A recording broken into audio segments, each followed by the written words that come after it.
Hello and welcome back, guys. Today I'm going to be showing you how to join two lists in Python. Why would you want to know how to do this? Well, maybe you'd like to add onto a certain existing list with another list that is maybe forming from a for loop or anything else. Or you'd need to join lists in an algorithm. So I'll be showing you how to join two lists in Python today. Check out the video description as I'll try and leave written instructions there. So let's get started. I'm just going to zoom in a bit so the code is easier to see. And I'm going to type out my two lists. First one is X, and my next list is just a simple list Y.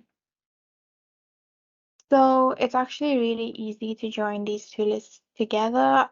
You can do so by creating a third list, for example, Z, and you can just say X plus Y.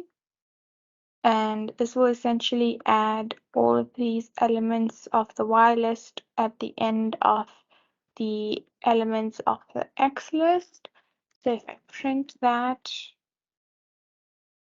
as you can see, that's exactly what it did. It essentially appended y to x. And there you have it, guys. If you wanted to know how to join two lists in Python, this is the easiest way I know how. And if you know of another way, then leave a comment below and make sure to subscribe for more videos.